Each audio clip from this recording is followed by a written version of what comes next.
Hey there, welcome to Main Street Living. I am Cheryl Nelson. Hey, I'm Quincy Carr. And I'm Danielle Alvari.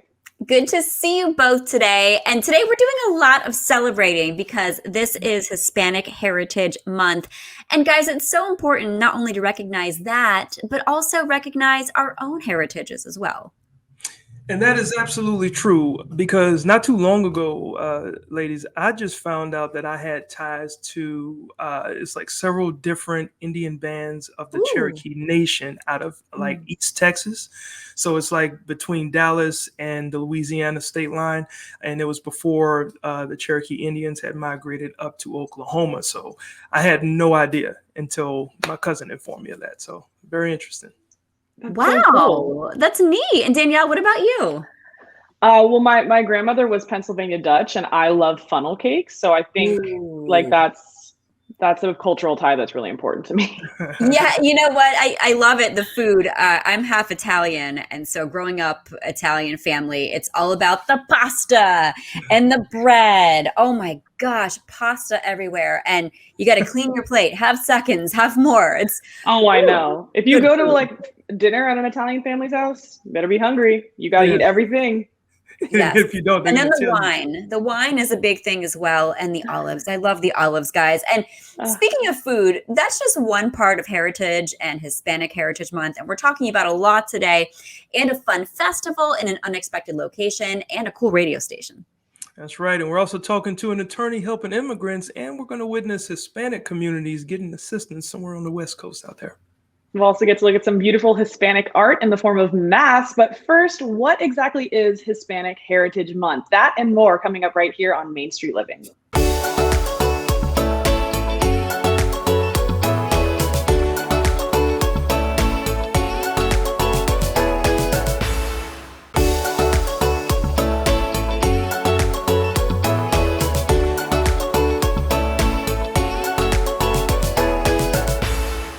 Hey, welcome back to Main Street Living. Now, Danielle, Cheryl, I'm excited because we're celebrating Hispanic Heritage Month at YurView, and we're devoting the entire show of Main Street Living today to Hispanic Heritage Month this week. Yeah, we want to learn more about that too. So our first guest is part of the National Latino Leadership and is here to explain more. Welcome, Adrian Bernal, to the show. Thanks for joining us today. Oh, thank you for having me. So most people have heard of Hispanic Heritage Month, but explain the significance of it and why the celebration spans both September and October. Sure. So during Hispanic Heritage Month, we take the time to recognize the accomplishments and contributions, and also the impact that all Latinos make, all the way from the celebrities, all the way down to the frontline workers who made and continue to make contributions to the United States. Now, as far as why does it span from September to October, Hispanic Heritage Month, we want to make sure that we have the full 30 days. And it actually starts with September 15th, because that actually marks the independence anniversaries for 5 Latin American countries between Costa Rica, Nicaragua, El Salvador, Honduras, and Guatemala. And then that's followed by Mexico's Independence Day on September 16th, and then Chile's on September 18th, and then spans through the 15th of October. Wow, I didn't know that. That's awesome. Yeah, and I'm glad you brought up all the different countries, right? Because Hispanic covers such a huge range of people, countries, and cultures. What are some of the common threads? Definitely. So some of the common threads amongst all Hispanics, basically is the value of family, pride, and celebrating your culture and never forgetting where you came from. It's also, showing your love through your culture's food. And above all, I think that's one of the things that remains unsaid, but is apparent, is celebrating the music that moves our souls as Latinos. Oh, yes. I love the music. I love the food. And this is inclusive for everybody to celebrate, right? No, definitely. Everybody should celebrate Hispanic Heritage Month, because it is important for all people in the U.S., not just Latinos, to celebrate and recognize the contributions that Latinos have made and will continue to make, throughout the years to come. Yeah, absolutely. I mean, what are some ideas for how we can all celebrate Hispanic Heritage Month? Well, this is where the fun comes in. I would encourage anyone who wants to celebrate Hispanic Heritage Month to, look at supporting Hispanic small-owned businesses in your community. All of that great food that you love. Look for those in your community. Search your local community pages to find local festivals and celebrations that you can attend, of course, safely in this environment that we're in. But if you don't feel comfortable attending local events, I would encourage folks to look at several documentaries and series that you can watch with your family around the Hispanic culture from the comfort of your home. And what we want to make sure that people know is that we remind them that you don't have to be Hispanic to celebrate with us. Oh, I love that. And can I ask really quick? Sorry, Cheryl. What are some of the programs that you like or that you would recommend that you like best? So I would say if you can look at PBS's website, there are a number of documentaries around the prominent Latinos who have made an impact on the U.S. Of course, I would be remiss if I don't talk about some of these cooking shows on the Food Network. There is a wonderful Being Latino documentary, which is the Latino movement on HBO. So if you subscribe to HBO, there's an opportunity for you to look at a wonderful documentary that talks about everything that I just mentioned: music, food, the culture, and of course, those folks who've made an impact in the U.S. Talking about the food, that kind of jumps out at me, makes my stomach growl a little bit. I want to hear more about this. What are some of the common foods, common dishes that you enjoy for the celebration? Well, quite honestly, I'm basically a foodie, so I don't stick to just one.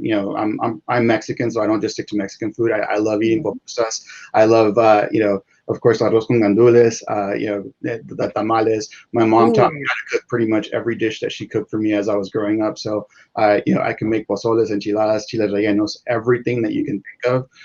It's kind of an endless supply of recipes that we can enjoy, and it could span over 30 days. Oh my gosh. Give me some chips and guacamole. I bet you make a killer guacamole, don't you? I do. Oh, man. So I have to ask too, I mean, obviously with the crazy last even over a year now that we've had, is it more important than ever for us to kind of go back to our roots and have community in this time? It is. I think one of the things that the last, I would say year and a half has actually shown is the influence that the Latino culture has made on mainstream America.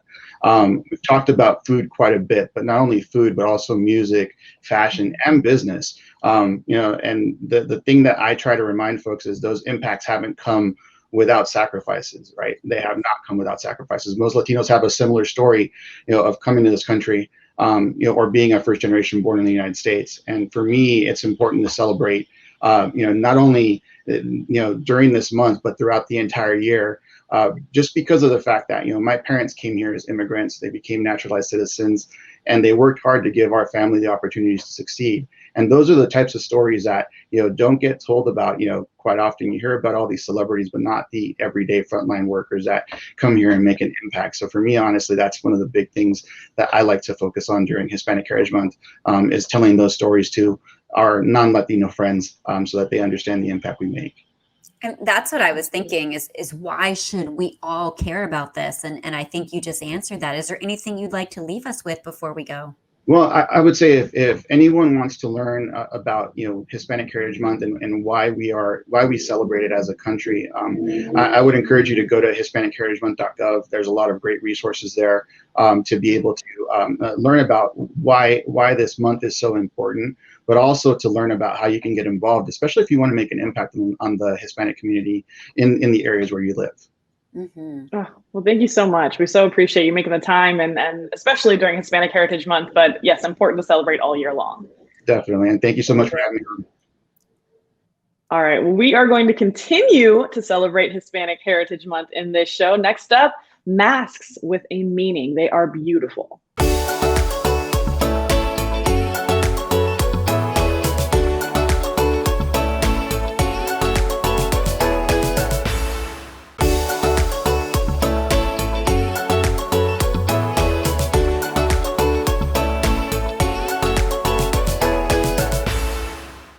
Welcome back to Main Street Living. Now, Cheryl, Danielle, all show, we are celebrating Hispanic Heritage Month, and not just celebrating the culture, but it can take on many forms. I'm talking native dress, food, even art.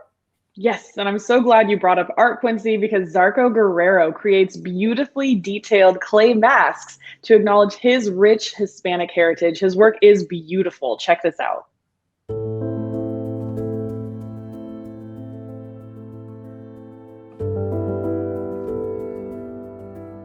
My name is Zarco Guerrero.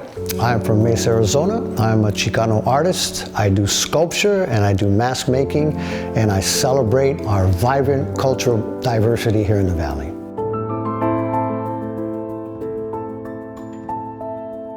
I work in various mediums. Here in my studio, it's obvious that I do a lot of wood carving. I have in the past. I was on a mission for many years to carve as many masks in as many different styles as I could. Why mask? Because it allows us to disappear. When I put on a mask, I feel like I'm disappearing. Zarco's gone. Now it's that character who has to be brought to life. So the mask conceals who I am, but now it reveals another character. Two hardest parts are getting started, because regardless of how many decades I've been doing this, there's always some apprehension. Am I going to be able to do this the way I see it? So you begin with that, but that very quickly fades, and the enthusiasm to get it done. And before you know it, you reach a point where, yeah, this is finished, or this is as far as I can take it. And getting to that point is a little bit difficult, but that's part of being an artist. You can't just start something, you have to finish it. Well, my favorite part is when I make a mask. Making it is one thing, but to have someone wear the mask and for that person to bring the mask to life, that's where I really get my thrills from seeing that now this inanimate object is dancing, is breathing, is moving, is chanting. To me, it's fascinating. It's like making my own movies. Art can be a tool to do many things, and I think we want to use it as a tool for positive change in our community. What's fascinating about this community, and probably many communities around the country, is what I call a renaissance, a rebirth of cultural celebration, and especially amongst families of Mexican descent. And what's fascinating is that a lot of these kids, these young kids, they don't speak Spanish. They've never been to Mexico, and many times their parents were born in this country, yet they have this love to celebrate Mexican culture.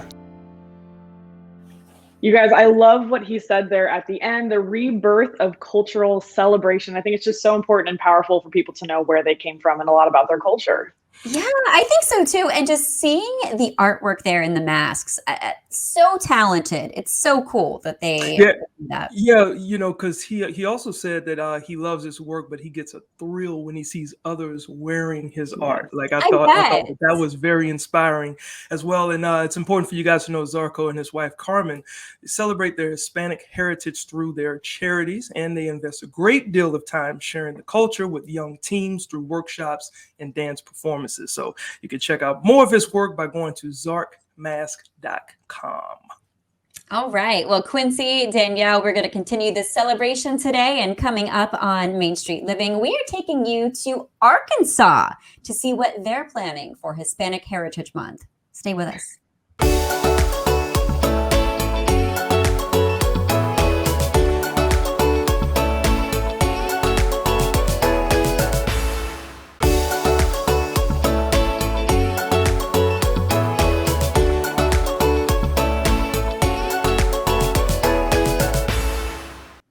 Welcome back into Main Street Living. So great to be celebrating Hispanic Heritage Month all show long. And when you think of areas rich in Hispanic culture, you might focus on California, Arizona, or Texas.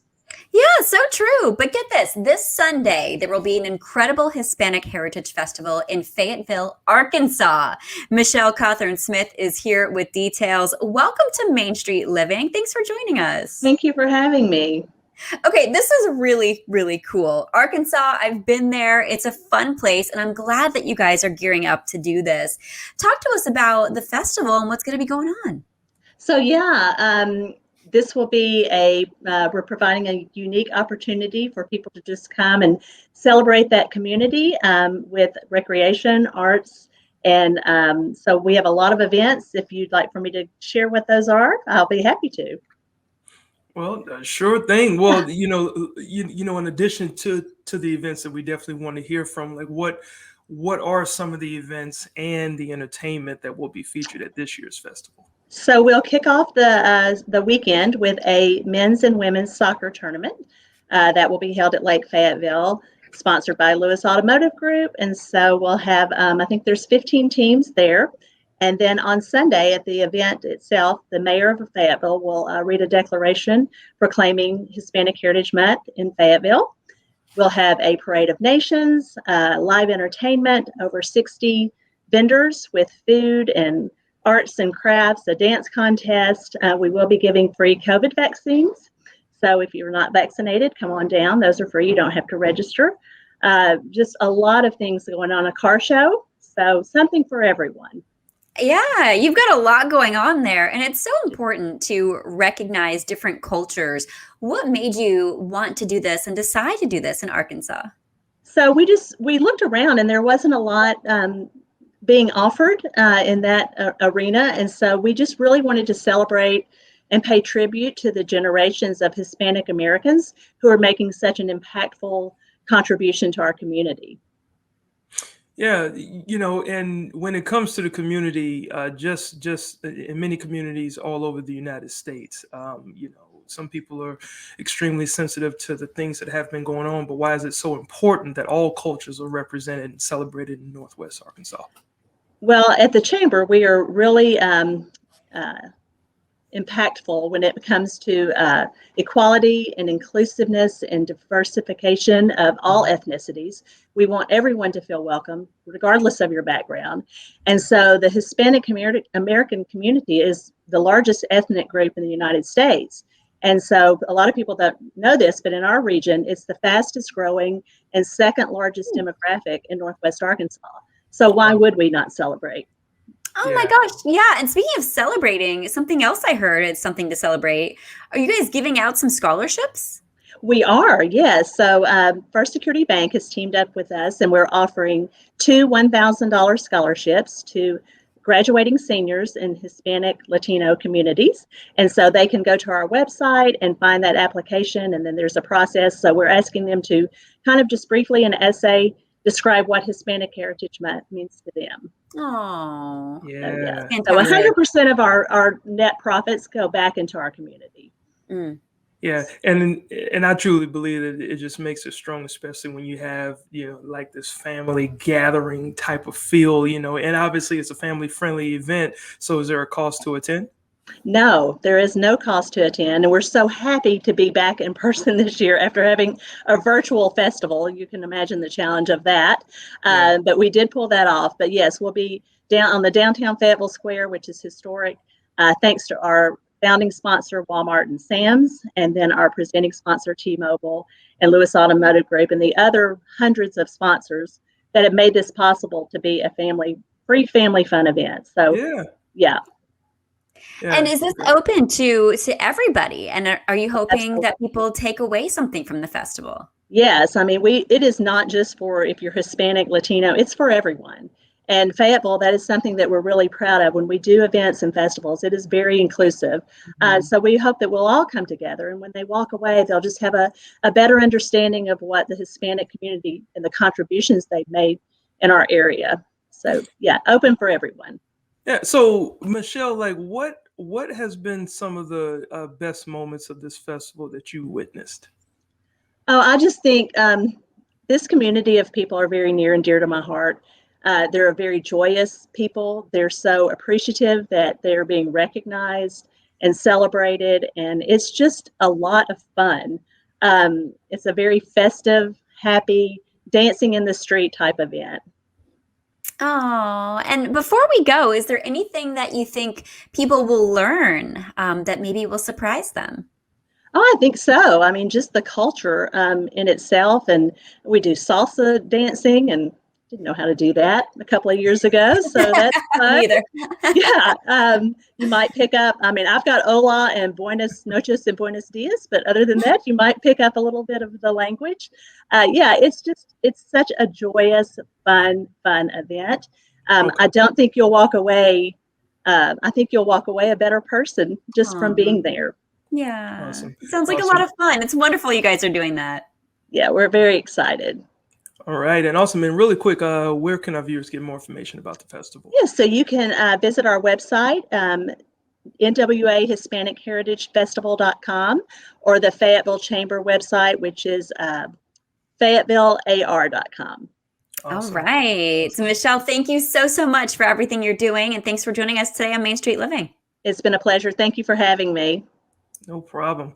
Well, Cheryl, up next, we have to continue celebrating the Hispanic heritage with Radio for the People, by the people. And to say that, I say, Quedarse, which means stick around. We'll be right back.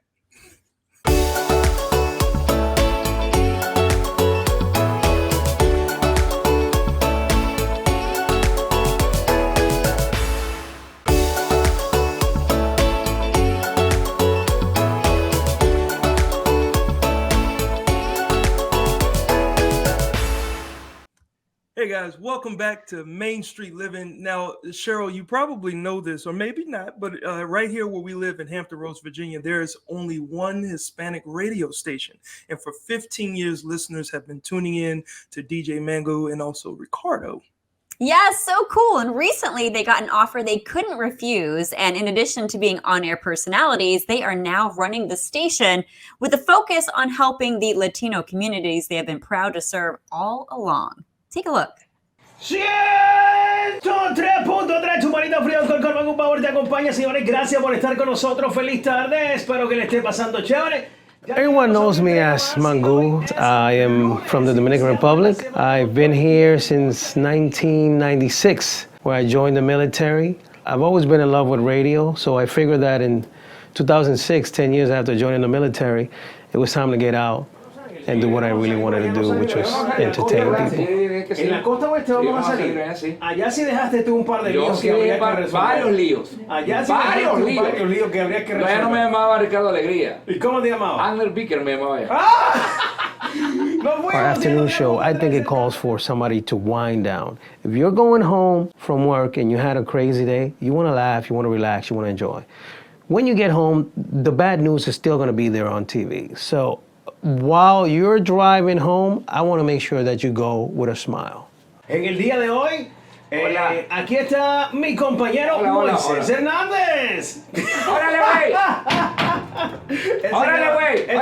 ¡Órale, güey! Con la Selecta tengo 16 años y meses trabajando desde el 2005 que inició. Estoy con la Selecta y seguimos trabajando por la comunidad.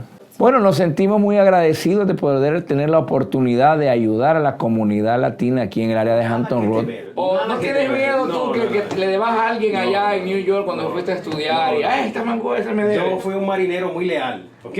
Fui un marinero muy leal en mi tiempo. Being a leader in the Hispanic community involves a lot of responsibility. It takes for you to handle yourself in a different way when you go out in public or when you're helping somebody in the community, the way you treat other Hispanics. Salir de televisión nacional que se den cuenta por allá. Por eso. Que has dejado un niño allá por Bueno, con mi amigo Mangu Power nos conocimos hace 15 años cuando él llegó a la radio. Tenemos los mismos objetivos, creo, los mismos objetivos para la comunidad. Me siento muy bien porque hemos trabajado muchos años. Aparte de trabajar, somos amigos, compañeros, hemos pasado muchas cosas juntos. Y ahora los dos, como codueños, tratamos de hacer lo que en nuestros sueños, lo que no eran nuestros sueños, ahora lo tratamos de poner en la realidad, ¿verdad? Hacer crecer más la radio en donde estamos, ir creciendo juntos, ahora como ven. We have a lot of relationship with businesses around, but to us, more than just having a relationship with the businesses, figuring out how to also help and using the Hispanic community to help. That's why we have great partnership with St. Jude Hospital. We have a very good relationship with all the nonprofits organizations around the area. Nuestra visión es la misma, pero ahora más comprometidos con la comunidad, seguir luchando por darle a la comunidad mayor oportunidad de crecer a través de la radio, de que la gente conozca que nosotros somos trabajadores, que venimos a este país a trabajar y triunfar, ¿verdad? Si se da la oportunidad, este es el país de los sueños. Wow, Cheryl, check that out. Right here in our own backyard. Shouts out to Hampton Roads, Virginia. Absolutely. The good news is you don't have to be in Virginia to enjoy La Selecta. Just go to laselectaradio.com to listen. I love those guys. They're so positive and they really are embracing providing community wherever you are. And that's so important because we are a country of immigrants. We'll have more on that next on Main Street Living.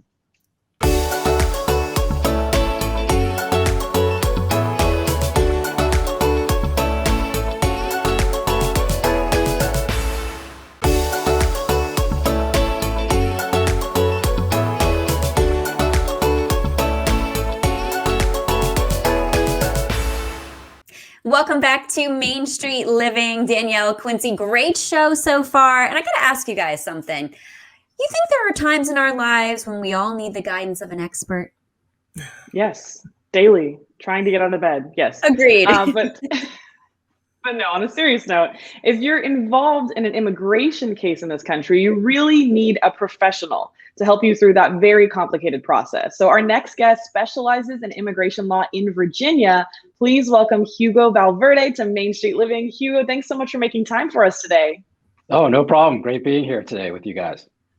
So obviously every immigration story is very personal to each person, each family. Could you tell us a little bit about your family's path to living in the United States? Yes, my family's from Peru, and we came here a while ago. I don't want to show my age, but it was during a time when Peru was under a military dictatorship, and my dad was basically fleeing the dictatorship. They had an arrest warrant out for him in Peru, and so we came to the U.S. to seek safety, basically, and so that's kind of how our story began, and my father started out, doing the things a lot of immigrants do when they get here, cleaning bathrooms, working in restaurants and things like that. But we've been very blessed, or my family's been very blessed, since we've come here to the States many years ago. Well, I understand that when you came here, you were pursuing the American dream and a successful career when the 9/11 terror attacks happened, which, the 20-year anniversary is crazy. Yes. It was just recently. How did that change your path overall? Yeah, so September 11th was a huge landmark in my life because before that point, and it's hard to believe it's been 20 years already, but before that point, I was working in the environmental field. I was working in the government. And September 11th really changed things for me because I think it probably changed things for a lot of people, right? But when I saw what happened after September 11th, and I saw the anti-immigrant sentiment that was kind of developing after that event, I felt a call in a way to help that community, the immigrant community, which I myself, of course, was a part of. And so the following year, that was September 11th, the following August, I was going to law school, so that was a huge, huge event for me. Yeah, September 11th. Oh, wow, so you weren't even already working in law. You decided, I have to get into this now. And what was it specifically that drew you to immigration law? I mean, obviously where your family came from and everything that happened with 9/11. Was there anything else? That's what it was. I kind of assessed, who I was and kind of what I could offer, and I felt like that community is what I related to the most, and I felt like I could help the most. So yeah, it was a key event for me, and at that point in time, I felt called, to serve in immigration law, going to law school. And I've been doing it I graduated from law school, and I've been doing immigration law ever since. So it's been a fun ride. Yeah, and I know with law, I mean, not that I know law, but I know with law. I'm going to say, Quincy, please. So many different variations, right? So what are some of the areas that you specialize in that our viewers can be aware of? Sure. Yeah. Immigration law is a niche practice area, in the legal field. But what a lot of people don't realize is that within that niche, there's like a lot of sub niches. Right. So there's what's considered family-based immigration law, which is where maybe somebody gets married, and they want to apply for permanent residence for their spouse, or maybe for their parent or their child. Fiance visas, fall into that category. Then there's also employment-based immigration, where there is a U.S. corporation that wants to hire a foreign national, and in order to do so, they need to go through the proper, paperwork and immigration process, and so they need help, navigating through that process, which can be very complicated. There's also removal defense, so within immigration law, which involves defending people from deportation. And there's actually an immigration court that handles those proceedings. It's an administrative court. The court for our state is located in Arlington, Virginia. Okay. And then we also have humanitarian side of immigration law, which can include asylum or visas for victims of human trafficking, or domestic violence. And so it's a very broad area of law to get in. And then it just breaks down. It does. And there's some attorneys that just focus on specific areas of immigration law. Gotcha. Okay. Well, you obviously are providing a lot of support to people and events in your community. What are some of the things that you support that are most important to you? Well, in the Hispanic community, or at least the part of South America where I'm from, soccer is huge, right? It's a huge passion for a lot of people. So early on, in my practice, I made that I used that as a focal point in my involvement in the community. And so I started, it's funny because I actually there was a community event that was between the police and the Hispanic community, and they'd play a soccer game. So I participated in that soccer match. I was out there, just to be seen and let people know, hey, I'm here. But it was fun because I got to play with a lot of those people in that community.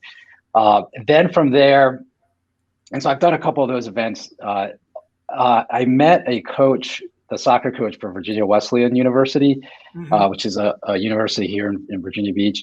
And we had this great idea that, hey, they do a soccer camp every year, which is an awesome soccer camp. I mean, I sent my own kids to that soccer camp, and it's really good. The kids have so much fun. He's like, hey, we should really promote this in the Hispanic community. I'm like, you're absolutely right. So what I'm going to do is I'm going to sponsor these kids, to go and participate in your soccer camp. And so every year, we've done this for over 10 years now. And every year people call about it, like, hey, they call the office, like, are you doing the soccer camps this year? Are you doing the soccer camps this year? It's become very popular. It's really fun because, just seeing the little kids, they always have a great time, and it's also promoting, it's kind of tying into a little bit into what they probably feel at home, to soccer, because I know probably their parents are probably fans, and they themselves are fans. But also it's good because it's good for physical fitness and those health benefits as well. So be honest with us, Hugo. Were you playing against the kids? Is that why you were having so much fun? Well, I didn't want to release that detail, but there's a funny story with that game. Is that I was playing, and actually I had sprained my ankle during the game, and so I went off on the sideline, and it's funny. I was just sitting on the sideline, and a lot of the other players on the team like, hey, since you don't need your cleats anymore, can I wear them? And so we passed around the cleats a couple times in that game, but it was fun. Yeah. Good. Well, definitely good to hear that you're doing all these things to give back. And really quick, how can our viewers get in touch with you? Oh, sure. Yeah, they can obviously get in touch with us on the web, valverdelaw.com, or on Facebook at Abogado Valverde, and also on Instagram, Valverde_law. They can also call us at 757-422-8472, or send us a text message there as well. So pretty accessible. Yeah. Thank you. Thanks so much. Oh, thank you guys. Great to be here. Awesome. That's so cool, Danielle. So much insight, of course, shared on today's show. And, a lot of it we just weren't aware of, right? In fact, coming up next, you got to stick around because there's Hispanic communities getting much needed assistance out in California. So there's much more to come after the break.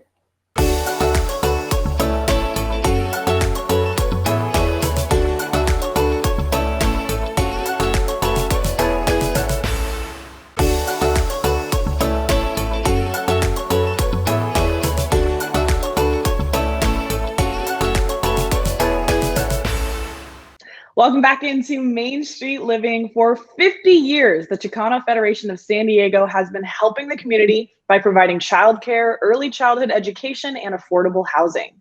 That's right. And guess what? In 2020, they actually stepped it up even when the pandemic hit, providing even more resources to their community. So you guys have to take a look at this. Chicano Federation is an advocacy and social services nonprofit. It started 52 years ago as an advocacy organization, and then over the years transitioned into a service organization as well. So we have a number of different programs, and they're really all geared towards serving our community, our low-income community, and empowering our community and moving them towards self-sufficiency. So we have affordable housing, we have early childhood education in a preschool in Barrio Logan, we have a childhood nutrition program, we have a number of different child care programs, including subsidized child care and a business development program where we help women from the community to start their own small business in child care. There's been a lot of successes. I think one of the most recent is obviously our response to COVID-19 and to the pandemic. We were one of the only organizations that never worked remotely. In fact, during a time where a lot of people took a step back, Chicano Federation took a step forward. People have seen that we really are here for the community. We really are trying to make a difference, and we're really trying to help those that have been most impacted. From doing the PPE drives, from doing the vaccine drives, we also are really the only organization that helped undocumented. We actually were out there also providing rent assistance for those individuals. Even utility bills, and there's just a slew of funds that we put out there for individuals that weren't able to go and get help from some of the more established programs that were put out there. We're able to pivot very quickly, form new programs. We formed the San Diego Latino Health Coalition and brought together a number of different organizations, all towards that one goal of protecting our communities and ensuring that they had the resources that they needed to be safe and to continue to be safe. We want our families to never have to need our programs again. And so if we can move our families to being self-sufficient and empowering them to start their own businesses and building wealth within their communities, then that's our role. Ayuda a toda la familia, ayuda a los niños más que todo, y pues yo siento de que acá en Chicano te ofrecen muchos beneficios. I got behind on my rent due to COVID-19, and I got diagnosed with cancer, so obviously there were two types of situations where I got stuck on between, and thanks God I was be able to be helped by them. We have done a lot to impact the community. We serve about 25,000 families each year, but we know that there's a lot more that we can be doing. So we have a lot of goals, and we look forward to serving San Diego for many years to come. And we really couldn't do the work that we do if it wasn't for all of our volunteers, our supporters, and everyone who works to make Chicano Federation's work a success. Hey, Danielle, Cheryl, I think of it like this. It's just as simple as this. When communities come together, you build stronger and better communities. It's simple. Yes. Yes, Q. Absolutely, Quincy. And while the Chicano Federation roots are in advocacy for the Latino community, they currently help many different groups. And you can find out more on how to receive or give help at ChicanoFederation.org. Coming up, we've got more Main Street Living. Stay with us.